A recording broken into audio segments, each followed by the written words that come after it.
For all the Tina Turner fans out there, welcome to another episode of Pounds Firearms. Today, we are going through what I've done to the FN TAC3. I had a video here not too long ago with the quick rundown and the unboxing. The biggest problem with that one was it had no irons. So I think I've handled that here. So this is fully set up. We're not going to do a series on it unless you wanted to see individual updates here or upgrades. I'm just going to run through what I did, what I've done to the rifle here. So let's go ahead and make sure that it's clear.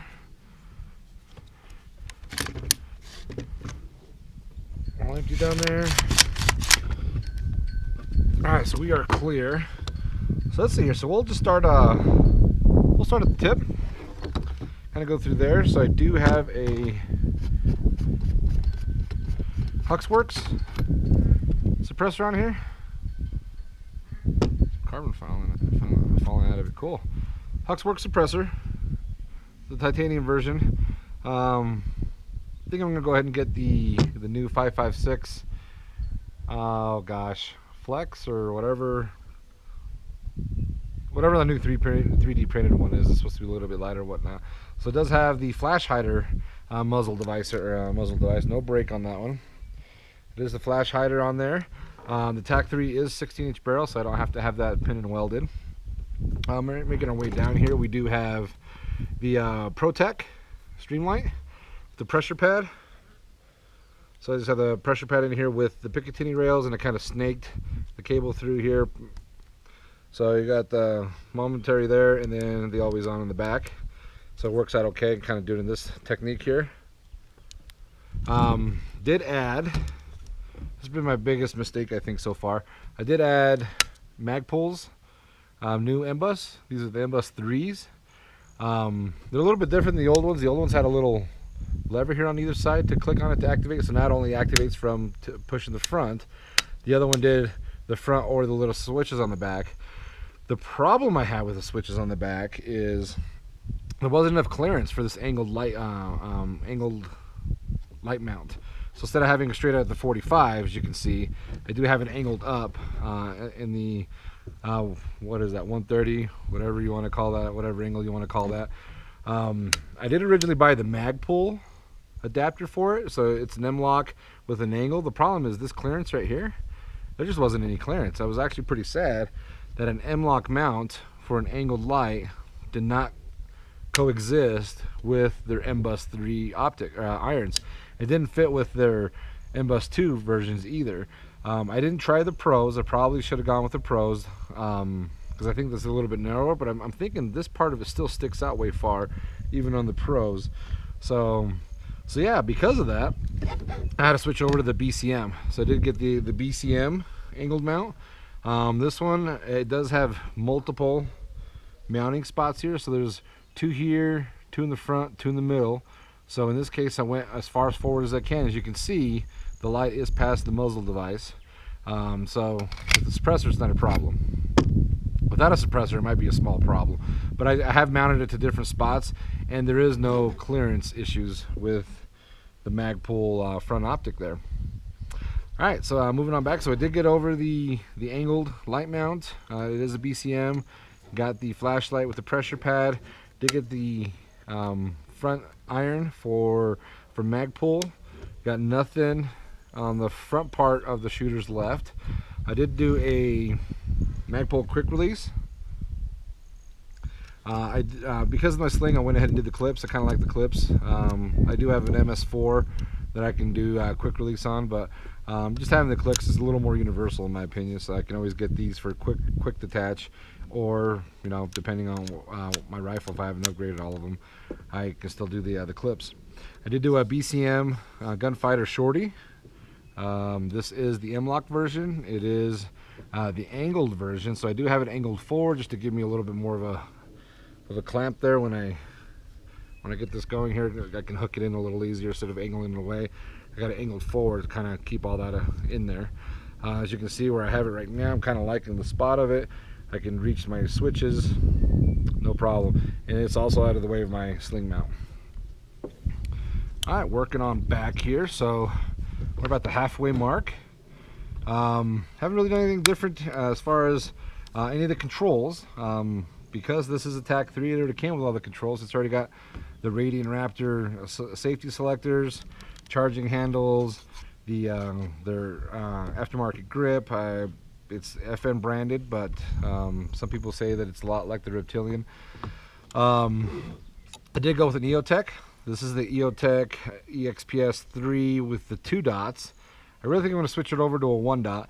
But right now I have the two dots. I did zero this in at 36 yards, so I can, you know, get it up to 300 without a problem. But having a 2 dot, I could have zeroed it in at 50 and then had the second dot at 400 and then just try to call the in between at 300.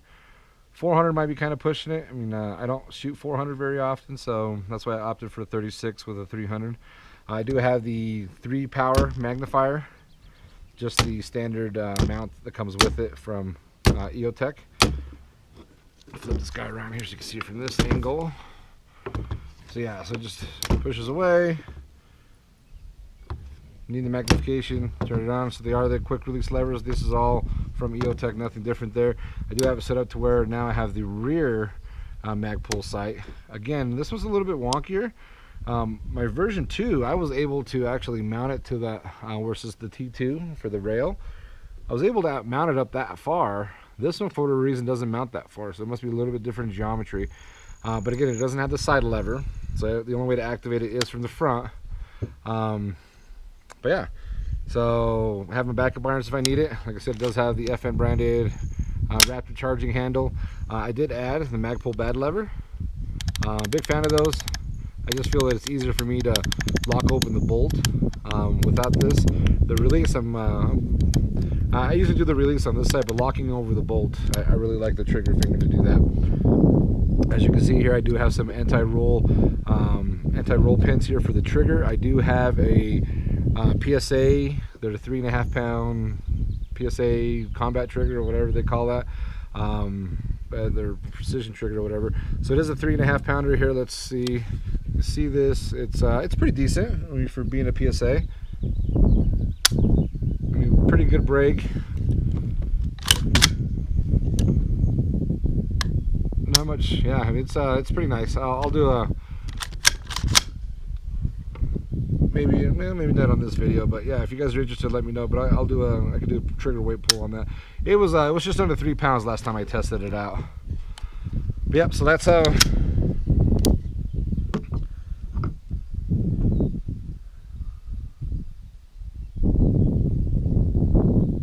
yeah. All right, so then the last piece here, it is staked, the butt pad here, so I didn't make any changes to that. It does already have the quick release. I do it on the doo-doo. I said doo-doo. One thing it is driving me crazy. It doesn't stop. It doesn't have the anti-rotation on it, so that kind of sucks. Other than that, I do put it on the shooter's right, so when I have it mounted against my shoulder to try to keep this from crossing over. And if I ever have to do a transition over to the left-hand side, this doesn't impede in that. So I do wrap this around on the shooter's right, and the front's on the shooter's left. But yeah, that is my setup.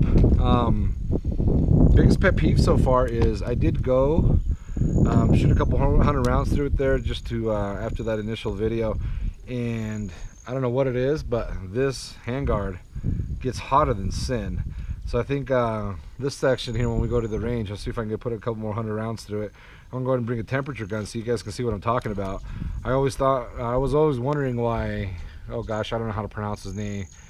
Coleon Noir, I don't know how to pronounce his name, but when he was testing his out, he had a glove on and he was like, oh, I'll wear a glove because it gets hot. Well, he didn't tell you that. I mean, it gets unbearably hot. It can cook an egg hot.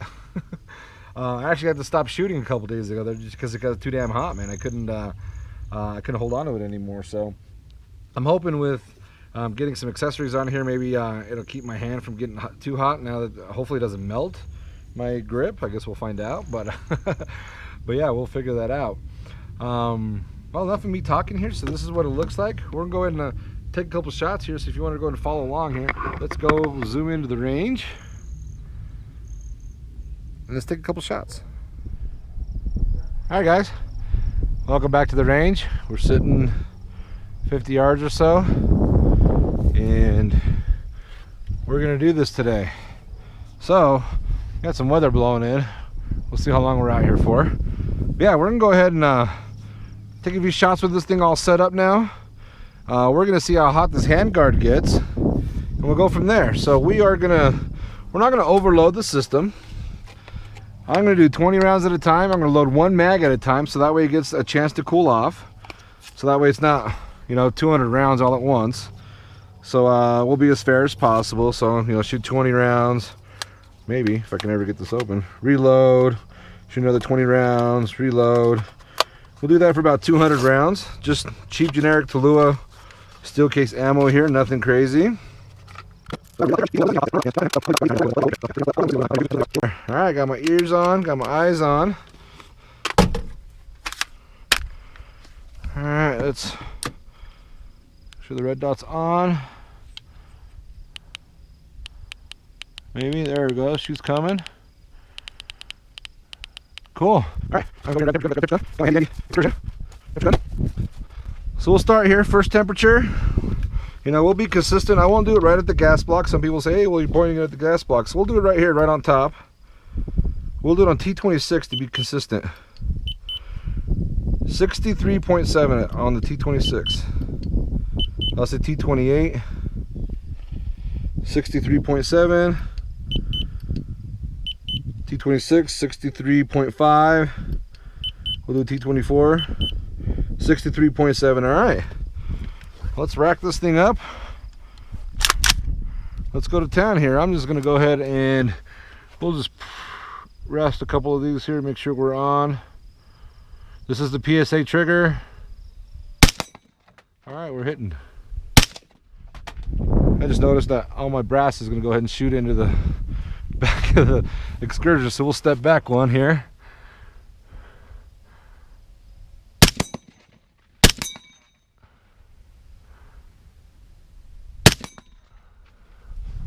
What we're hitting here, so we can hit a couple of them here.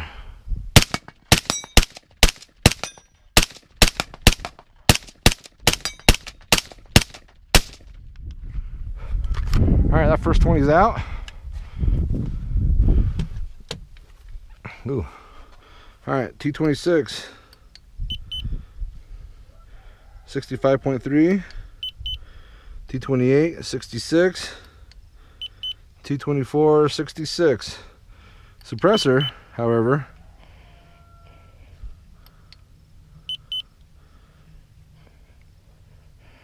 it says hot, 362. Cool. There you go. Suppressor's hot. Okay, the next 20. Let's see here. All right. Let's see what we got here. We'll just take nice and slow here. Let's do the magnifier. We're still dumping into the damn excursion. I guess I'll step this way a little bit here. That's a little better. Just double tap here.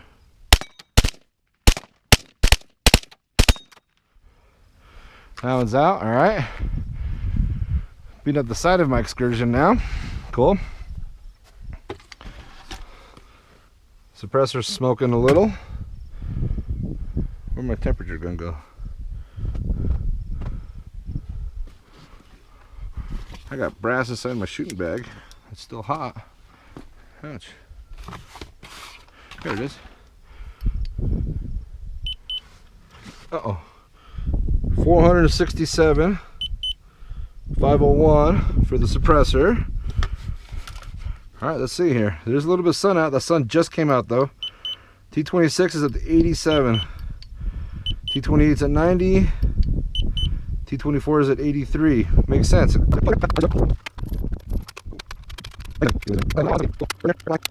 we go. So this puts us at 60 rounds.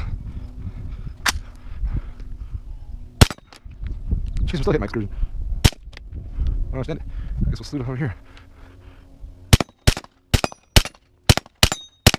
Alright, so we got 5 targets. We're going to see how fast I can hit them all. We got a 6-inch silhouette. We got an 8-inch circle, another 6-inch silhouette. We got a 4-inch circle, and then a 6-inch circle. So let's see what we can do here. Silhouette. Nope. Oh my god. Circle. Silhouette. 6-inch circle, or 3-inch circle. 4-inch circle. Hit it. Cool. And we're out. There's a slight breeze, as you can hear. See what we got up to here. Suppressor. How in the hell did I get mud and crap all over my suppressor? I don't understand it. 547, 469.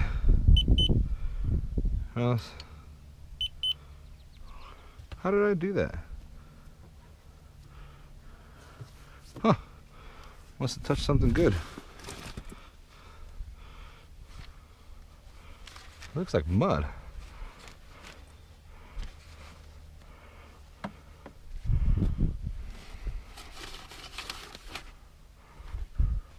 All right, let's get to where we, ooh, it's getting warm.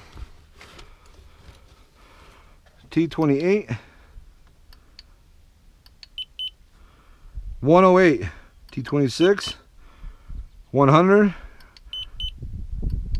T22, oh wait, T24, 104, let's do it again, 28, 101, 26, 117, 24, 106, 106 degrees after 60 rounds. All right,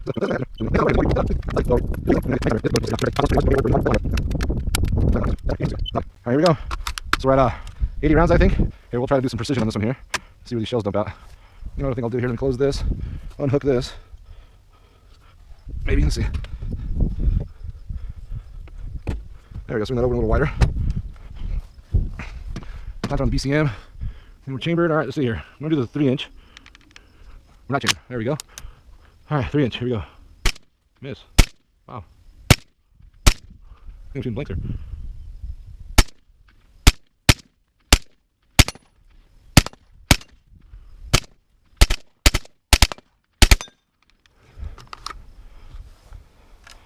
All right. So that was 80.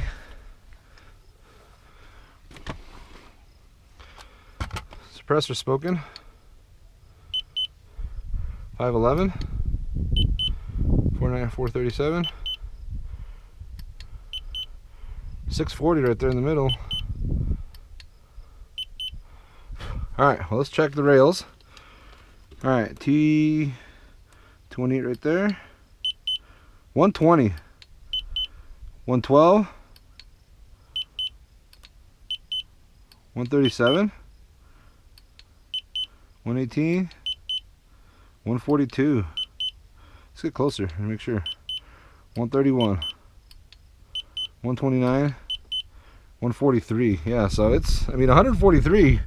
That's freaking hot, guys. Jeez. FN, what happened, man? I'm a huge fan of yours, but after 80 rounds, you get a handrail that's already 140 degrees, 130 degrees. That's a little wild. We'll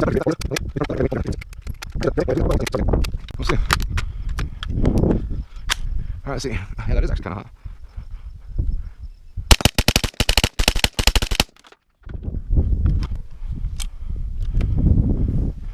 See how hot that made that.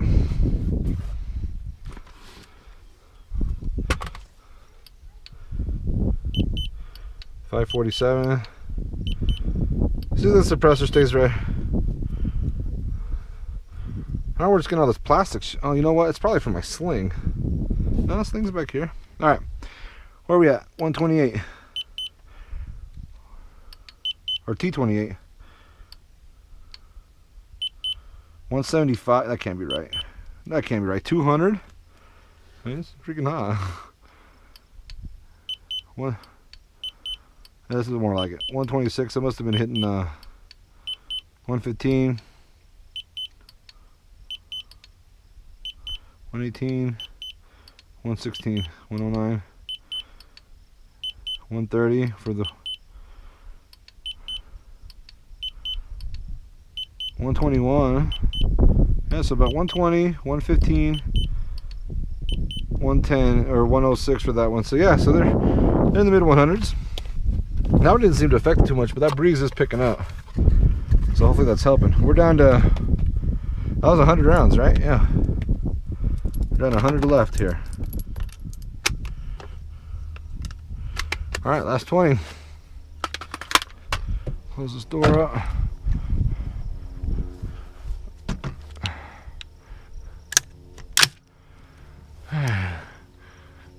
magnifier.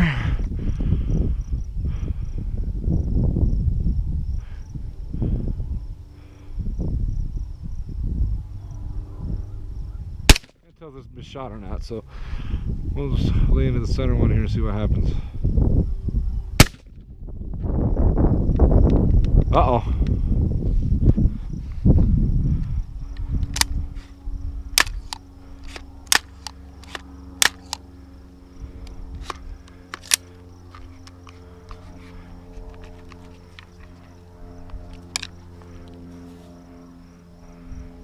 Shit, failure to eject. The other round tried to load in. Oh, that's an FN issue there. All right.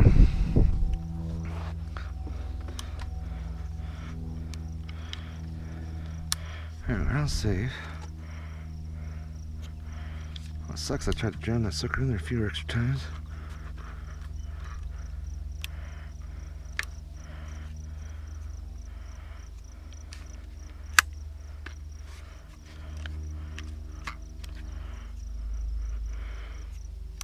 The magazine's trying to come out, but that round went, there he goes.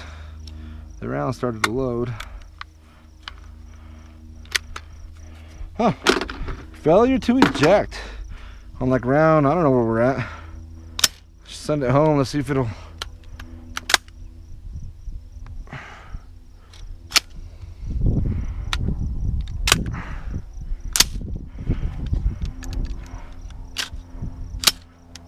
Ejector broken? The ejector's still on there. Alright, well.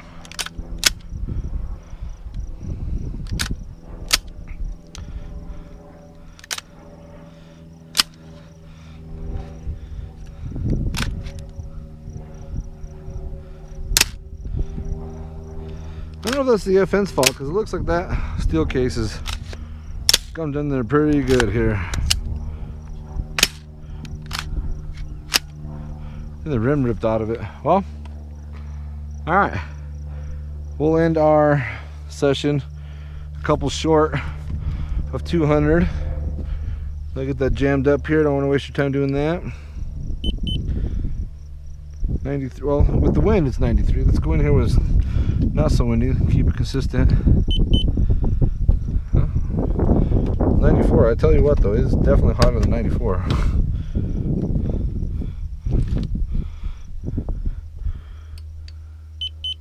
101, 99, 98. Cool. Well, that's it. All right, guys. We'll go back to the table here and we'll close this thing out.